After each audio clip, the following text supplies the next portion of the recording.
All right, let's dive into something fascinating today.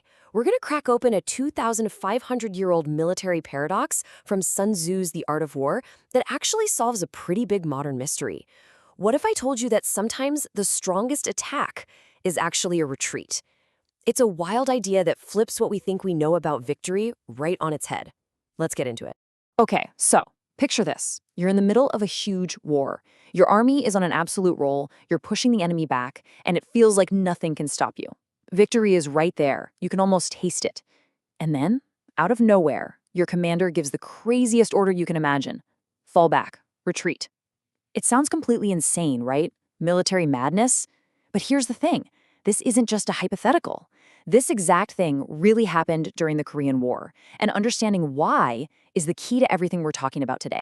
So we're talking late 1950. The Chinese Volunteer Army had just jumped into the Korean War, and they were having incredible success. I mean, they were just steamrolling their opponents, pushing them south in what looked like a totally unstoppable wave. All the momentum was on their side. They were winning big time. But then, right at that absolute peak moment, with his forces charging ahead, the commander, Peng Dehuai, does the unthinkable. He slams on the brakes and calls for a strategic withdrawal. You can just imagine the confusion among his own officers. They must have been thinking, wait, what? Why are we giving up our advantage? We're winning. The call was so shocking, it's been a puzzle for military historians ever since. So how do we make sense of this bizarre decision? Well, the answer isn't in some 20th century military textbook. Nope. For this, we've got to go way, way back.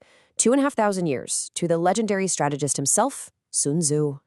The whole secret is locked inside this one single line from The Art of War. 守则有余,攻则不足. Now, it might look pretty simple, but here's the kicker. Its true meaning was actually kind of lost in translation for centuries, which led to a lot of people missing the deeper strategic genius behind it. See, for the longest time, the common translation was basically defend when you're weak and attack when you're strong. Makes sense, right? But then, and this is so cool, archaeologists found these ancient bamboo slips from the Han Dynasty with the original text. And the meaning was just a little different, but it changed everything. The original translates to, for defense, a surplus. For offense, a deficit. The huge insight here is that it's not about how strong your army is overall, it's about the nature of what you're doing.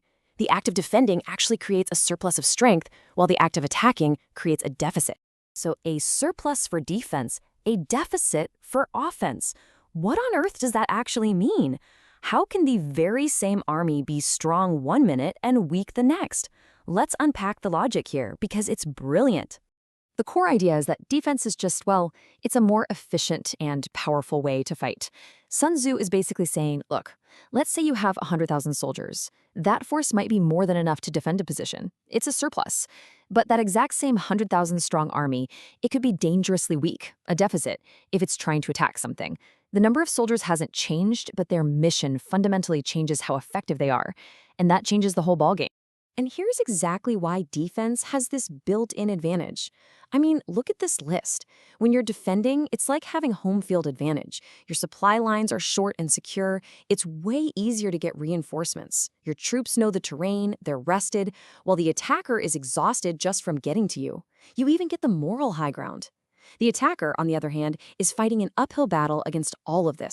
And if you don't believe the philosophy, just look at the math. This is absolutely wild. Military experts from way back then to today all pretty much agree. For an attack to even have a good chance of working, the attackers need to outnumber the defenders by 3 to 5 times. Just think about that. You need a massive, overwhelming force just to have a shot. Okay, so now that we have this ancient key, let's go back and unlock that modern mystery from the Korean War. With Sun Tzu's paradox in our back pocket, Commander Peng's crazy order to retreat suddenly starts to look, well, pretty genius, actually. You see, Peng wasn't just some random general. He was a student of this stuff. He knew his Sun Tzu. And he looked at his winning army and he saw something others didn't. He realized that while his army was a surplus when it was defending, that long, successful advance had stretched it thin. It had turned into a deficit. His supply lines were a mess, his soldiers were exhausted, that amazing forward momentum was becoming an illusion, and it was hiding a really dangerous weakness. So that retreat, it wasn't him waving a white flag, not even close. It was a calculated strategic pivot. He was intentionally trading his risky, overextended offensive deficit for a solid, powerful defensive surplus. He was giving up a little bit of vulnerable ground to gain a whole lot of strategic strength. And the result? It worked. I mean, it worked perfectly. The retreat let his army regroup, fix their supply lines, and set up a super strong defensive line around the 38th parallel. This move didn't just stop them from collapsing, it locked in all the gains they had already made and stabilized the entire front. It was a masterclass in knowing when to stop pushing. Okay, so this is all fascinating history, but here's where it gets really relevant for you and me. Because this wisdom isn't just for generals on a battlefield. It applies to pretty much everything, from running a business to managing a project or even just chasing your own personal goals. I mean, think about it. How many stories have we heard about companies that grow too fast and then just implode? They're chasing that endless advance, stretching their resources until they snap. That's a classic offensive deficit. Knowing when to switch from offense back to defense to just consolidate what you've built and make it strong, that's not weakness. That is some next-level strategic wisdom. So the big takeaway for all of us is that success, the real kind that actually lasts, isn't just about charging forward 24/7. It's more like a rhythm, a dance between offense and defense. It's about recognizing that critical moment when you've pushed as far as you can, and it's time to pull back, regroup, and turn what you've gained into a fortress. And so, this whole paradox leaves us with a really powerful question for our own lives.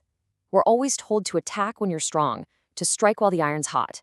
But Sun Tzu shows us that the very act of attacking can make you vulnerable. So the real question is, in your career, in your projects, in your life, how do you spot that tipping point?